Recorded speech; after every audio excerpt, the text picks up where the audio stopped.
दोस्तों नमस्कार, कैसे हैं।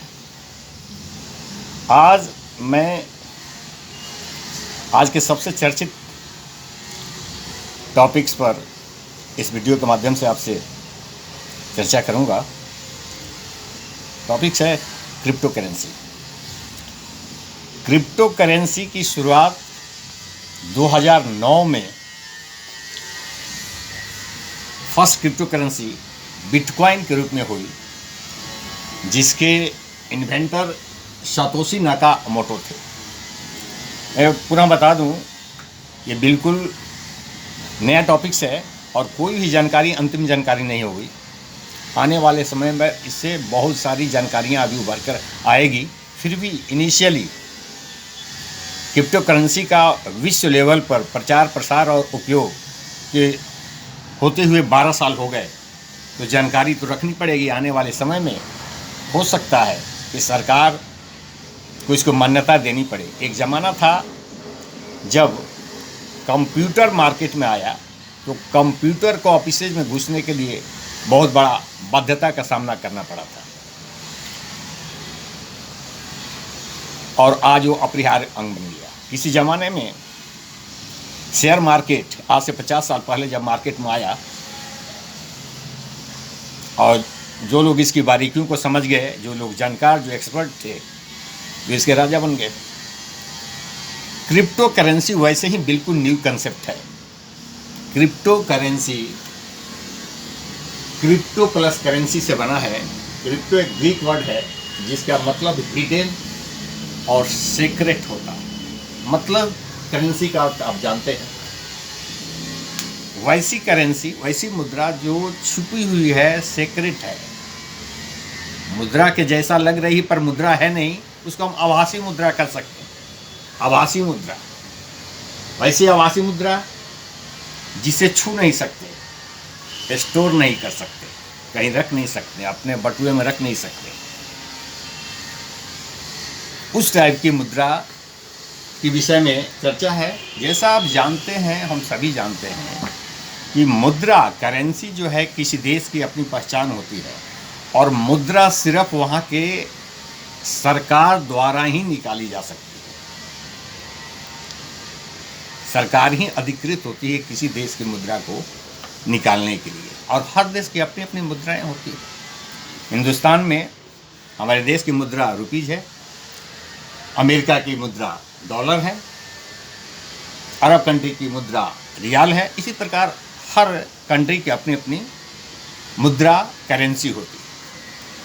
और इस मुद्रा के चर्चा में मैं आपको बताऊं कि मुद्रा की कुछ खास विशेषताएं होती है, वो चाहे किसी भी देश की। मुद्रा सरकारी मान्यता प्राप्त एक ट्रांजैक्शन का एक माध्यम है। नंबर 2, मुद्रा को कागज या किसी मेटल पर प्रिंट किया जाता है, जिसे हम छू सकते हैं, रख सकते हैं, फिजिकल, जिसका फिजिकल फॉर्म होता है।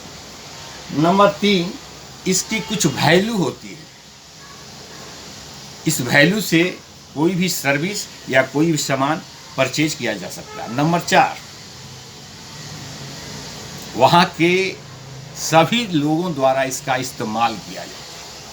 अब इस संदर्भ में एक बात करूं कि अभी रिसेंटली डिमोनेटाइजेशन के पहले हिंदुस्तान में जो रुपया था, उसमें और अभी के पैसे में मैं करेंसी पर बात करता हूं। वर्तमान 100 रुपीज़ के नोट से या 50 रुपीज़ के नोट से जो सरकार द्वारा वैध है, इसकी वैल्यू है, उसे कोई भी सर्विस ले सकते हैं, कोई चीज़ परचेज कर सकते हैं, वो कागज़ पर प्रिंट है या वो मेटल पर प्रिंट है, उससे आपने कोई भी चीज़ परचेज कर लिया, आप कर सकते हैं। फर्ज करिए 100 रुपीज़ में कोई आपने फ्रूट कर लिया। जस्ट इसके पहले जो वैध मुद्रा थी, उसके 500 रुपये के नोट से अगर आप मार्केट में कोई भी चीज़ खरीदने जाएं, तो नंबर 1, वो मुद्रा आज के डेट में सरकार द्वारा वैध नहीं है, उसकी कोई वैल्यू नहीं है, लोगों द्वारा वो इस्तेमाल नहीं की जाती है, इसलिए आप उसको इस्तेमाल नहीं कर सकते। अब हम इसी करेंसी के सेलिएंट फीचर के आधार पर क्रिप्टो करेंसी के परिप्रेक्ष्य में आते हैं क्रिप्टो करेंसी जैसे मैंने बताया एक डिजिटल करेंसी है जो डिजिट में है, जिसको आप छू नहीं सकते हैं, स्टोर नहीं कर सकते हैं, रख नहीं सकते। तो एक मुद्रा की एक डिफिनेशन इसमें खत्म हो गई। लोगों द्वारा अभी इस्तेमाल नहीं हो रही है, बहुतायत लोगों द्वारा, सरकार द्वारा मान्यता प्राप्त नहीं है। 3 चीजें इसमें खत्म हो गई। हाँ, वैल्यू इसके अंतर्गत है, वैल्यू बहुत ज़्यादा, वैल्यू तो इतनी है कि अमेरिका की जो कि सबसे ज़्यादा महंगी करेंसी उसके 1000 गुना ज़्यादा तक है। अभी 2009 में जो फर्स्ट क्रिप्टो करेंसी बिटकॉइन थी उसकी सबसे ज़्यादा प्राइस आज के डेट में है, वैल्यू है। अब प्रश्न ये उठता है कि क्रिप्टो करेंसी कोई सरकार आज तक अभी निकाल नहीं सकी, और बहुत सारे सरकारों ने अभी तक भी मान्यता नहीं दी। हिंदुस्तान में भी अभी आज के डेट में क्रिप्टो करेंसी कोई मान्यता नहीं है। यद्यपि विश्व के कुछ देशों में इसकी मान्यता मिल चुकी है आंशिक या पूर्ण रूप से, जैसे यूएस, यूके और जापान में इसकी मान्यता मिली है to the some extent. Hindustan में अभी इसकी कोई मान्यता नहीं है।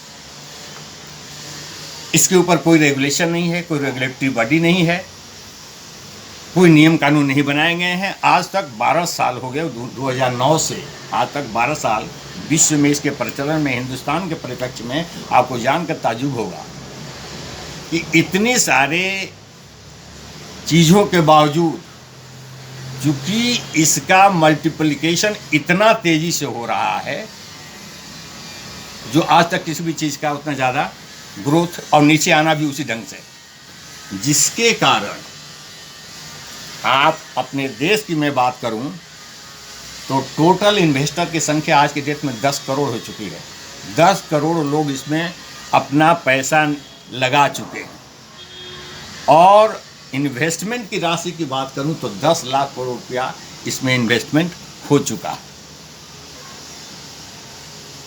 तब जबकि इसका कोई रेगुलेशन नहीं है, कोई मोड ऑफ ऑपरेंडी नहीं है, कैसे ये काम करती है, बहुतायत लोगों को ये जानकारी नहीं है, मैक्सिमम लोगों को जानकारी नहीं है, बावजूद सिर्फ लालच में, जैसे जुआ में लालच होता है ठीक उसी प्रकार की लालच है।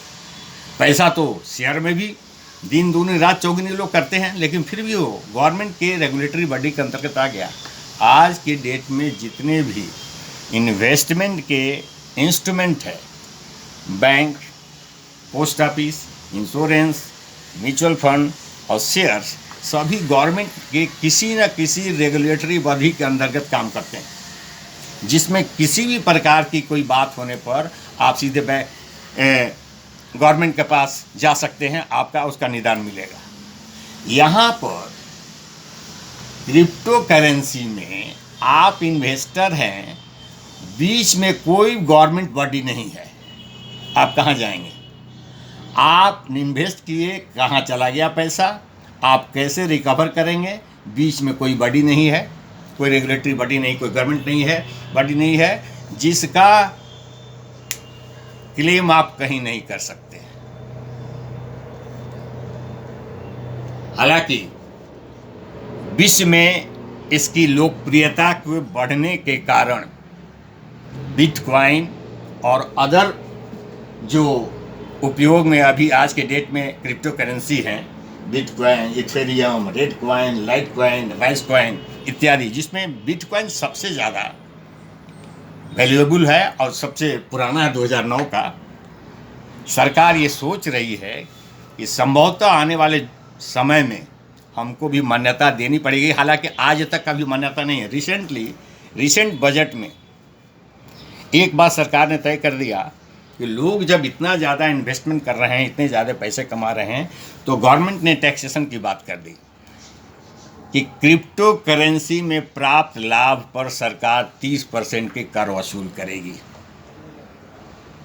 इसमें क्रिप्टो करेंसी परचेज करने में अदर एक्सपेंसेस को नहीं देखेगी सरकार। फर्ज करें कि कोई व्यक्ति 5 लाख रुपया इन्वेस्ट किया और 25 लाख रुपया उसको सेल करने पर मिला, मतलब 20 लाख रुपया उसका प्रॉफिट हुआ, उस प्रॉफिट पर 30% मतलब 6 लाख रुपया गवर्नमेंट को देना पड़ेगा।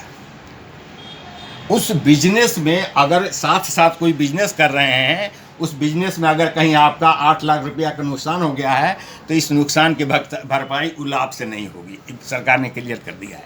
नंबर दूसरा एग्जाम्पल, अगर कोई व्यक्ति क्रिप्टो करेंसी के ट्रांजैक्शन में 4 लाख रुपये का नुकसान करता है और उसको सैलरी इनकम 10 लाख रुपये हो रही है, तो सैलरी के इनकम पर उसको टैक्स देना पड़ेगा 30% के हिसाब से, और नुकसान कैसे कोई भरपाई नहीं है। तो ये बात सरकार ने क्लियर कर दिया है।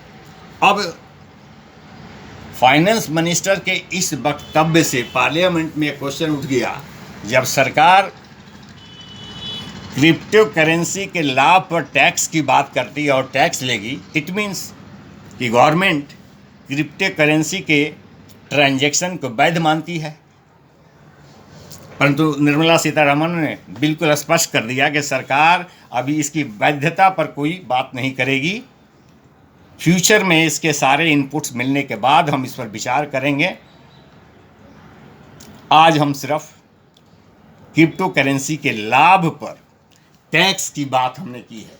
हालांकि पिछले साल the crypto currency and regulation official digital currency act 2021 बन कर रखा हुआ है और बिल पेंडिंग है। इस पर सरकार जिस दिन इसको बिल को पास करेगी उसमें क्लियर कट आएगा कि इसमें क्या क्या है। प्राइवेट क्रिप्टो करेंसी पर सरकार उसको बंद करती है या ओपन करती है, क्या रुख रखती है, ये अलग है। साथ साथ गवर्नमेंट ने एक अपना गवर्नमेंट डिजिटल करेंसी की बात जरूर की है, central bank digital currency CBDC, जो RBI अगले सत्र में निकालेगा। तो ये क्रिप्टो करेंसी चूंकि विश्व लेवल पर इतना अधिक इसका ट्रांजैक्शन हो रहा है और नए लोग इतना तेजी से इसमें फंस रहे हैं, लालच के कारण सरकार चिंतित है कि इसको कैसे रेगुलेशन के दायरे में लाया जाए। और साथ ही साथ चूंकि इसमें लाभ इतना ज़्यादा है, बैंकिंग व्यवसाय पर, बैंकिंग इन्वेस्टमेंट पर, डिपॉजिट पर इसका विपरीत असर भी पड़ सकता है। इसलिए सरकार चिंतित है इसको रेगुलेशन के अंतर्गत लाने के लिए,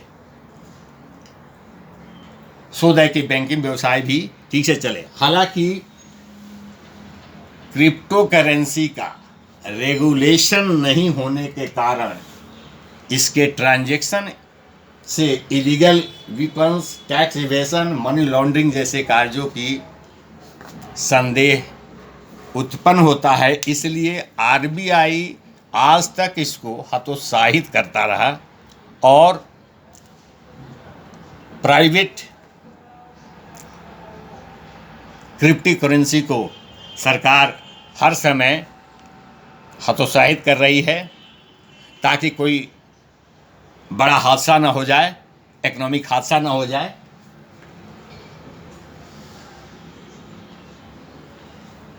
ये क्रिप्टो करेंसी की एक संक्षिप्त जानकारी थी। इसके साथ साथ मैं एक भी बता दूं कि विश्व में वेनेजुएला एक फर्स्ट कंट्री हुआ जिसने 2018 में अपना private crypto currency as a nation निकाला है, पेट्रो नाम से। मैंने पहले बताया कोई भी जानकारी इस टाइप की न्यू कंसेप्ट के ऊपर में अंतिम जानकारी नहीं होती है। जानकारी आती रहेगी, ज्ञान बढ़ते रहेंगे, जानकारियाँ आपको भी ज़्यादा से ज़्यादा मिलती रहेगी। धन्यवाद छोटी सी वीडियो की जानकारी के लिए। पुनः अगले वीडियो में थैंक यू।